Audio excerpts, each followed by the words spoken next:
Welcome back. So it's a show, right? Yeah, I don't remember the words. Okay. 40 Days of Love, day 8. Day 7, right? We're recapping day 7, prepping day 8. That's right. Yes. We are recapping day 7, prepping day 8. Now, I will say this because we are in the middle of a storm here. So if I freeze or if my internet goes out, I'm apologizing ahead of time. The winds are extremely high. And so I've been having some glitches. So I'm going to do my level best to make this quick to get through this. So for those of you who are joining me, let me know where you're joining from. We're prepping we're going to review day 7 and prep for day 8, which is tomorrow. And I think this is going to be a good one, right? Very good. Okay, how we doing?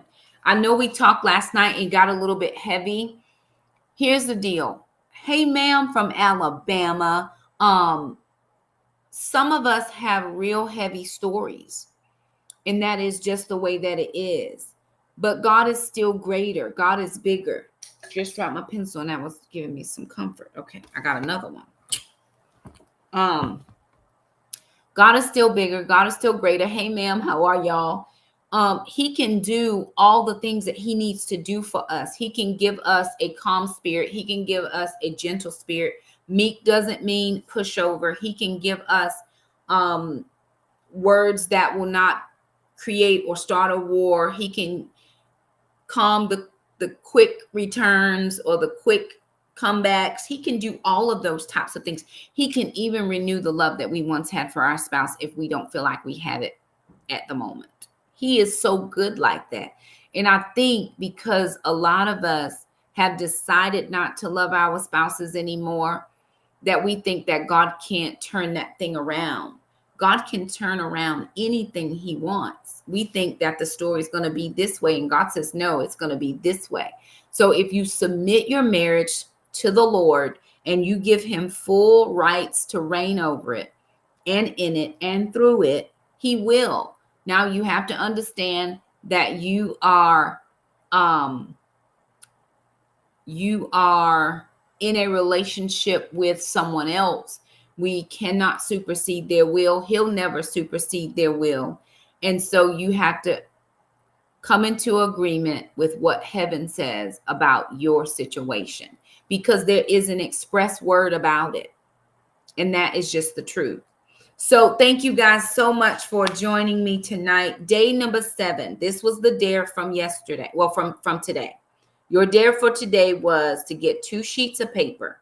On the first one, spend a few minutes writing positive things about your spouse.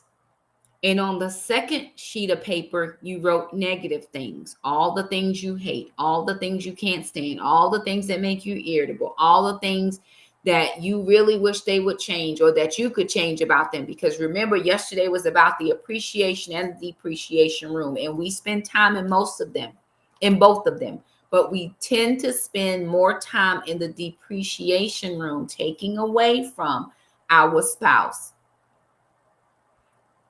beating them down with our words, not maybe necessarily, we're saying this to them, but in our mind, we're rehearsing all of their faults, all of their missteps, all of the mishaps, everything they didn't do, every promise they never kept. We rehearsed all of that.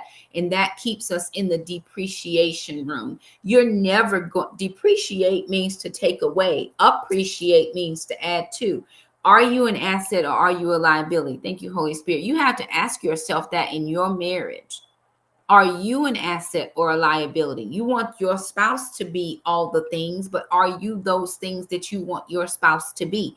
Because if the answer is no, then how dare we have an expectation that they can be something that we can't be ourselves? Aren't we supposed to be getting a person that you can run parallel with in life? Like, I'm doing life with you. I want to do life with you. And the person who is doing life with you should be able to keep up with the life you're doing, right?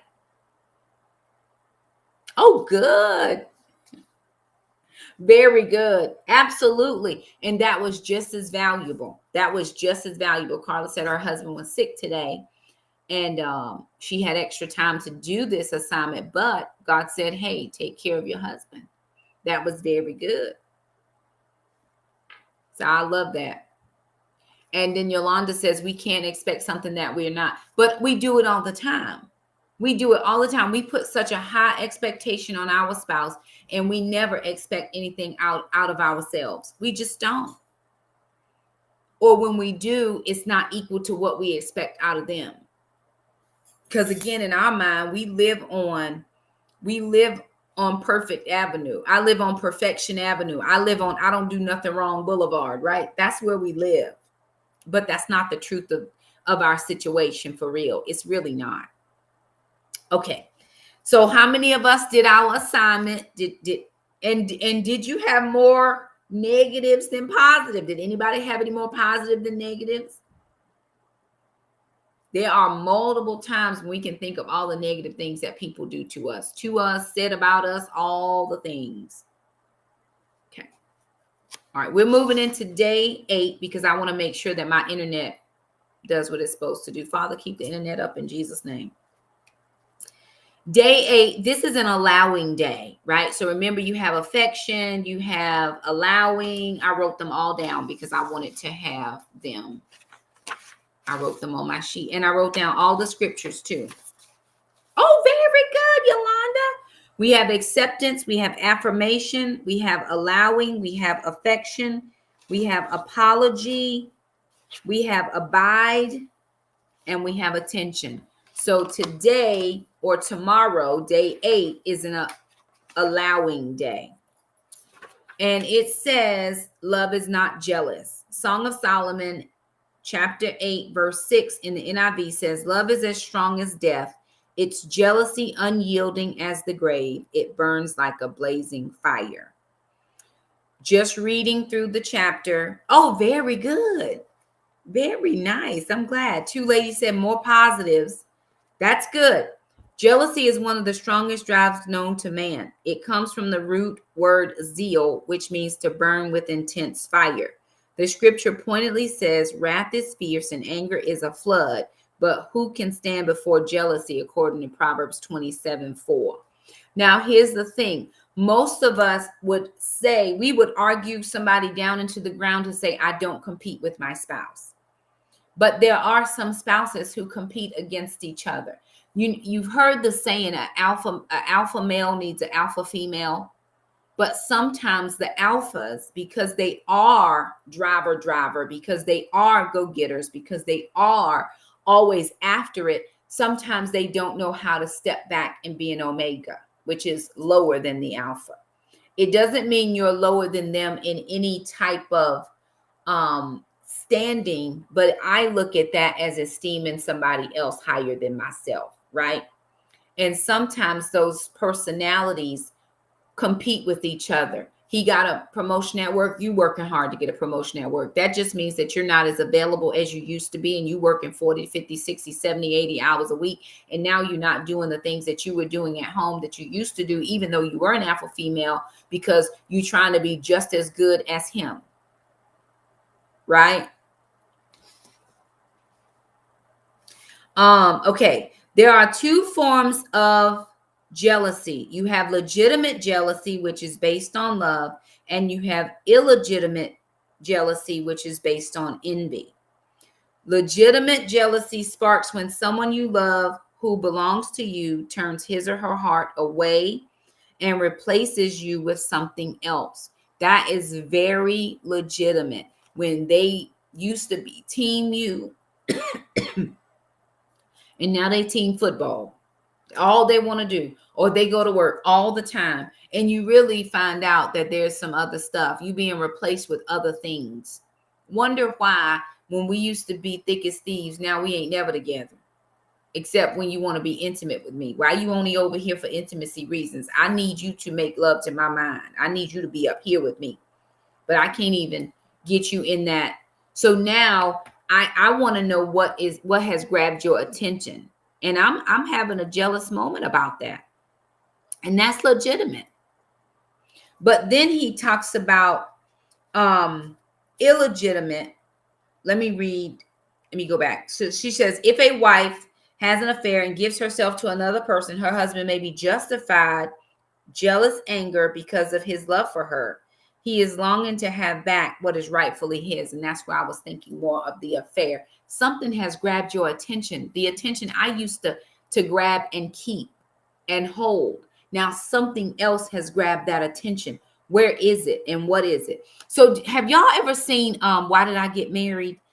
It was a Tyler Perry movie. He wasn't playing the character Medea, but he was married in this movie to a woman, and it was called Why Did I Get Married? I think this was Why Did I Get Married 2. This was the second one. And there's one scene where him and his wife, they were in their bedroom, and he just knew something was wrong. He just knew something was wrong. And she was going and put on her little natty thing and, about to think something was fixing to go on with married people that married people do. And he was like, wait a minute, something is not right here. And she's like, but what? It's nothing. Oh, things are great. And he's like, no. Something is wrong with you. He said, because on this day, he knew the day, he knew the time that his wife came home and rocked his total world.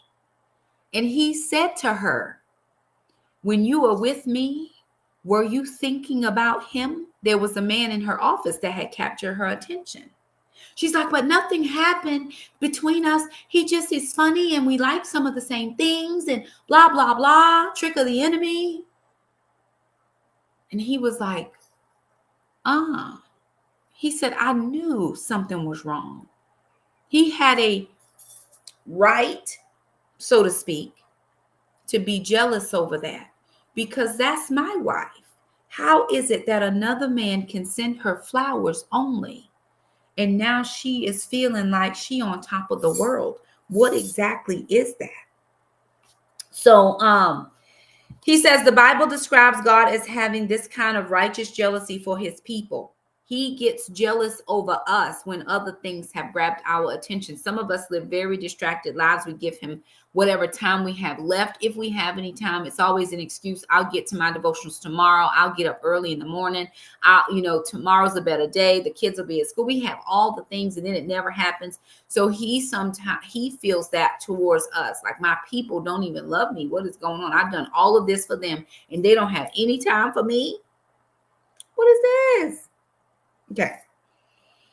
Let me go to, he says, with this concept established, we will now shift our focus to the illegitimate kind of jealousy that stands in opposition to love. So illegitimate jealousy is opposite of love.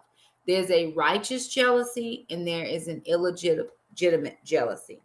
This one is rooted in selfishness. This is to be jealous of someone, to be moved with envy.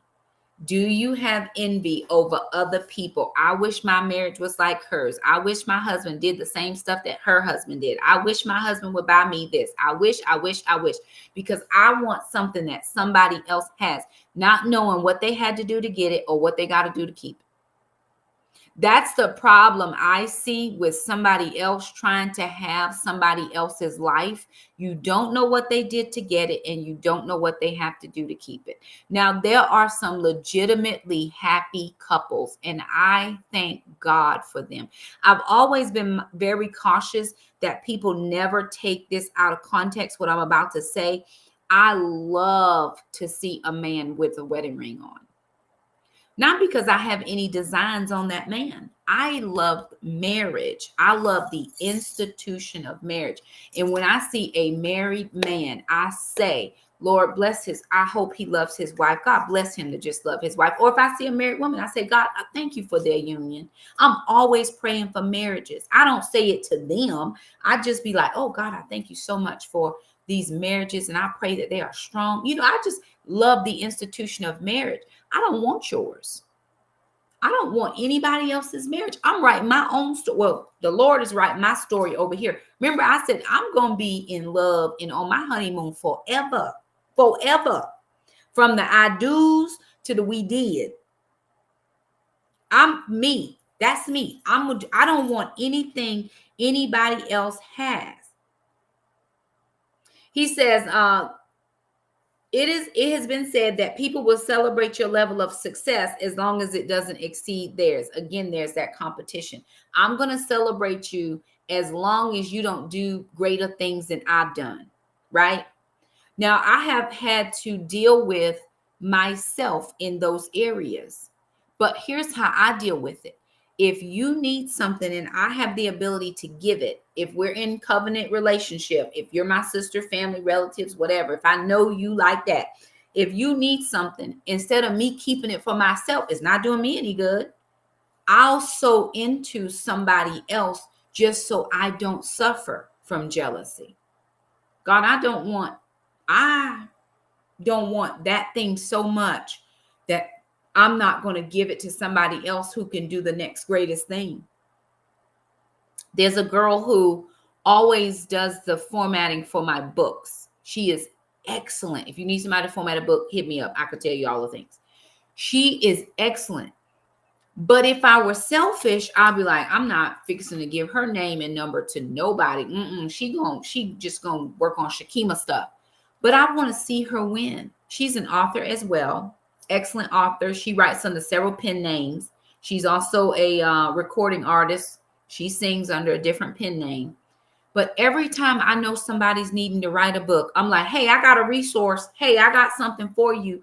I'm not going to be accused of being jealous of anybody's anything. I'm going to be your biggest cheerleader. Have we ever thought about that? Are you your spouse's biggest cheerleader? I tell my ladies all the time, Superman only became Superman when Lois Lane was in trouble. Clark Kent was content to be Clark Kent until Lois Lane got in some type of mischief, some type of bother. And then he was like, let me go save my woman. It's the woman who puts that S on your husband's chest. It's up to you to make him Superman. You got to be team him regardless of what is going on. That doesn't mean we have to support wrong. I'm never saying that. But there are some men who need the encouragement of a woman to be their best selves. You have heard that. We've heard that. I wasn't even my full self until I met my wife. I didn't even reach my full potential until I met my wife. Man, when I met my wife, we started working together, and the next thing you know, we blew up. You know what I'm saying? It is up to the woman. It's up to us. He needs to be team you as well. I'm just talking from my perspective.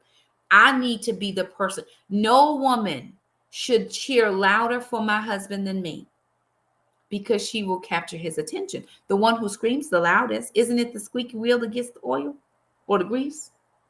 Yes, it is. So if anybody out screams you where your husband is concerned, you should, or wife is concerned, you should already expect that their attention has been changed. They have now been focused over here. He said, jealousy is a common struggle. It is sparked when someone else upstages you or gets something that you want. Are we out here upstaging our spouses, or is his win my win? Is my win his win? In all that I am and all that I have, give out unto you until death do us part. The good, the bad, rich and poor, sick and health, all the things. Everything I got, you got. So if I get a promotion, didn't we get a promotion? I think sometimes I find that people, especially in this day and age, people are very different because we got different checking accounts. We got different spending accounts. You got your account. I got my account. We never going to join stuff together. So then it does appear that he has his money and you have your money. I remember being married and my husband would say to me at the time, I don't want to spend your money. If I would have, if he needed something and I had gotten paid or a bonus or whatever the case was, he's like, I don't want to spend your money. And I would say to him, this is our money. When has it ever been my money? This is us. We are together. I'm never going to compete with you. If anything, my job is to complement what you're doing, right? Okay. If you're not careful, jealousy slithers in like a viper. And I'm on page 37. If you're following along in your book, just reading and then expounding. If you're not careful, if I'm not careful, if he's not careful, jealousy slithers like a viper into your heart and strikes your motivations and relationships. It can poison you from living the life of love God intended. I remember being told that I shouldn't marry a preacher because we were going to compete with each other. If he was a preacher and I'm a preacher, and then we're going to try to out-preach each other. But here's what I know about my preaching. I can preach to everybody. I got a word for anybody. But my ministry is specific to women. So unless my husband has a ministry specific to women, then I'm going to fulfill that part of the ministry that he wouldn't necessarily feel. Okay, so here's a question. Yolanda says, so when you say make him feel like Superman, what does that look like? That's celebrating every single win that person has. Whatever type of way. I mean, you shouting it out on social media, you putting up banners around your house. If he buys you something, right? If he buys you something, even if you don't love it, you wear it anyway because he bought it. Now, you may have to help him figure out how to wardrobe you, but if he spent his hard-earned coins to get you something, Miss Wanda tells this story quite often, how Mr. Sodi would ask her sometimes, hey, Wanda, you want to ride with me to the dump? Miss Wanda does not want to go to the dump with Mr. Sodi. But she said, Shakema, I started thinking about something you said. This is not for me. This is for him. And every time he has asked her to go, she has jumped in that vehicle with him. She has gotten in that truck and she has rode out to the dump with her man. That man is like, she don't never like to go to the dump with me. Okay. I'm at the dump with my woman. You know what I'm saying? That man feels proud to be your husband. He feels proud to have you on his arm. I know that some of us have had children and our bodies haven't, snapped back. We don't look like we weren't born with Spanx. We got the battles. Okay, I get that. But if your husband or wife cares about personal appearance or health, and you're not in the best health, could you not spend a few minutes every day, 20 minutes, get a little walk in here or there and work on your health? And you lose a couple pounds or 3. And the next thing you know, his chest is out. You're like, oh, then he checking the seat. He's like, oh, I better get in the gym. You know what I'm saying? It's that thing that makes him, that's my wife. If you know you have issues, if you have smaller children and you have issues with your children and discipline, and your husband is afraid to go places with you because your children may not behave well, and so now you work with your children so that when you do go places, they behave well, and instead of him having to hold his head down because his kids don't act right, he's like, oh, look at my children. They don't add up to chin. That's putting that S on his chest. That's appreciating the things that he do. Babe, thank you so much for working that extra shift. You really don't know how much that meant to the finances this week. Or if you know he's struggling to do the bills, you don't go out with the girls and spend the extra. Perhaps invite the girls over because you still want that fellowship, but I can't spend these $40. So we just go, everybody bring something. We're going to do charcuterie board party, charcuterie, and y'all go to Aldi and, spend your little $10, $12 and get you a little something. That is the things that swell him up, that make him have pride, not pride that puffs up and is, I am the man, hear me roar, but proud to be with you, proud to be the leader of your home, proud to be the father of your children, proud to be the husband of you. Those types of things is what I mean. Always supporting him. Yeah, babe, I know that didn't work out this time, but we're going to get them next time. You always in his ear with that goodness. You always whispering sweet somethings in his ear. We used to, when we were growing up, we were like, he whispering sweet nothings in your ear. I don't tell me nothing. Tell me something. Whisper them sweet somethings in his ear when he is down and things aren't going the way that they should go. Babe, I have every confidence in you that you're going to pull us out of this place. Don't you worry. Whatever you need from me. And that man, he stands up a little bit taller when he knows you're not ashamed of him, when he knows that decision didn't turn your affections away from him, when he knows that even though he didn't do what was, what you thought he should have did, you're not going to withhold your loving from him, because maybe that's what he needs in that moment. Child, when you rocking that world, okay. I mean, for real though. He gonna be like, what is going on here, ma'am? Y'all pray for me. Oh, I can't wait to get married.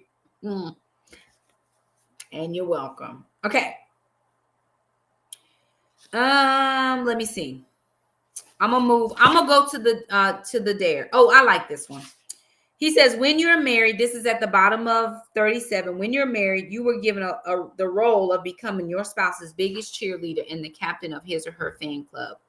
Both of you have become one in life and were to share in the enjoyment of the other. But if selfishness rules, any good thing happening to only one of you can be a catalyst for envy rather than congratulations. And I put in here, be very careful.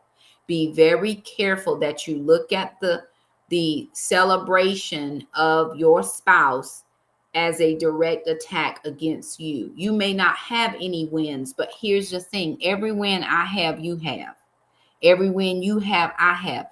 And the two shall become one. We have to stop looking at ourselves as individuals in our marriage. We are now one person. So everything you face, I face. Every time you win, I win. Every time we go up, I go up. It's us or it ain't nothing. It's never you against me. It's us against the world. And those are the things you got to begin to say to your spouse, because sometimes they don't know it. And especially if you create wars with your words, that's what they know. They know you're not proud of them. They know that you wish they would have done it differently. They know that you have all the answers because you do everything right and you're little Miss Perfection. Of course they know. But that's when you have to come in and you have to start saying, babe, don't worry, shake that off. We good. Don't worry, we good this week. Yeah, he's like, I really wanted to be able, don't worry about that. I don't need nothing. I got you.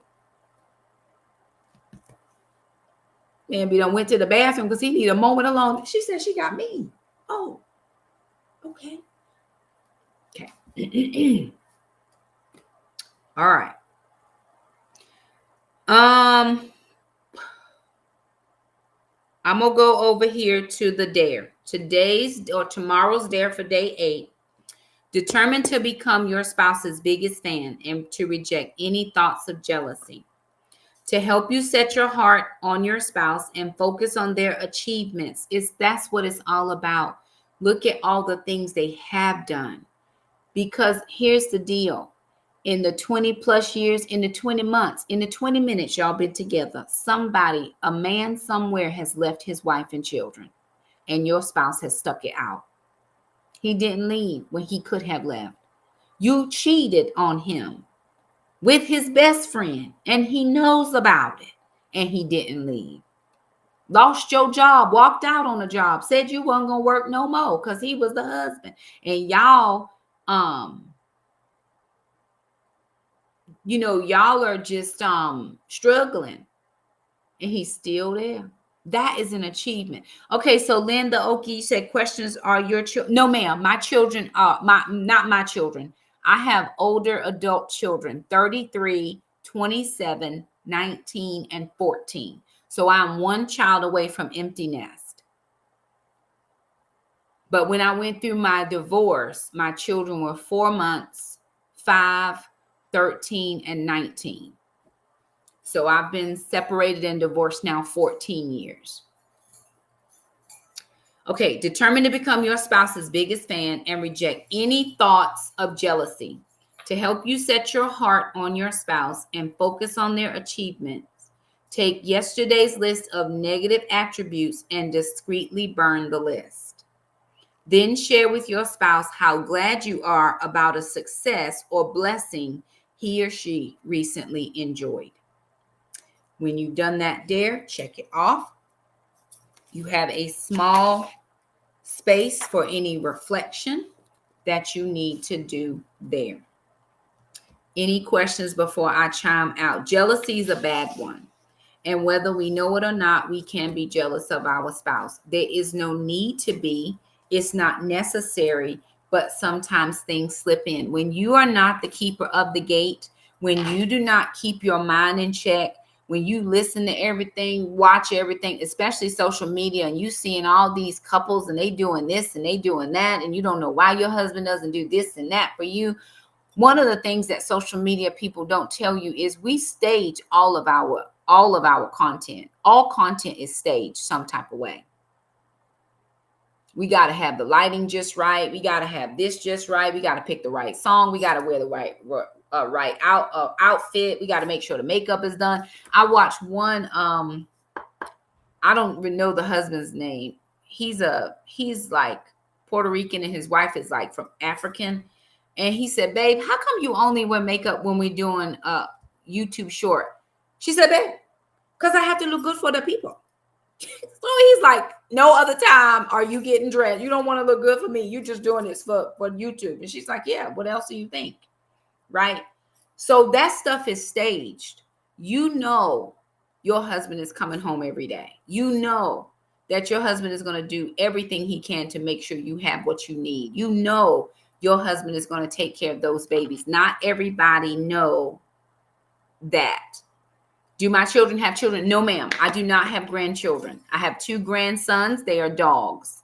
But I'm very specific, and I'll tell you why. Most people may not like me after this, but that is perfectly fine. I told my older children when they were younger, if they bring a baby home and they are not married, they are going to live at the baby daddy's house. Because I am not going to be up rocking and shaking your baby at 3 a.m. while somebody's son is getting all of his sleep at his house. The only way you are permitted to have children is if you have a spouse. And none of my children are married, and they do not have children. But my daughter is getting married. My oldest daughter is getting married in May. And her little eggs are over there just percolating. Perk, perk, perk. So there could be some grandbabies coming, but she's 33 years old. She's lived her best life. Now they're grown. They don't have to listen to me any further about that. But that was the rule when they lived in this house. Don't bring a baby up in here because I am not playing with you. And I had my children when I was very young, so I didn't want that for them. So I'm not talking bad about anybody that has children young. I'm not talking about anybody that have children out of wedlock. All of that, same. But I didn't want them problems for my children. Anybody else? Anything for the good of the cause? Anything else for the good of the cause? Okay, I do hope that this is being helpful. Well, thank you so much. I appreciate. I'm not everybody's favorite, but those who love me, and those who like me, and those who don't, oh well. I've learned how to be delivered from people's opinions most days of the week.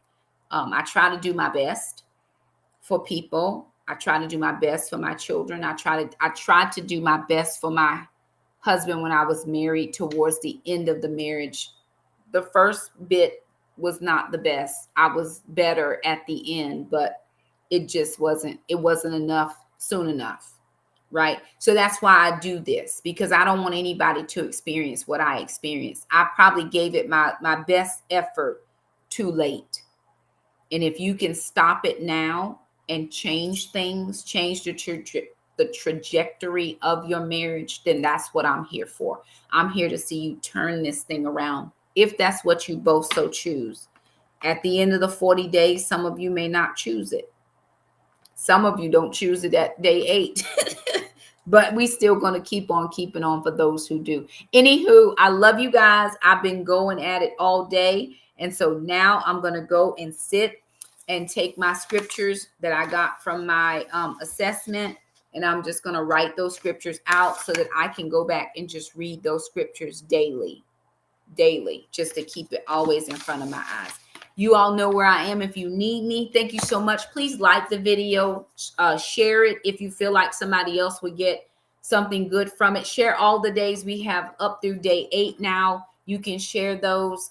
Subscribe to our channel if you haven't subscribed on YouTube. We would appreciate that.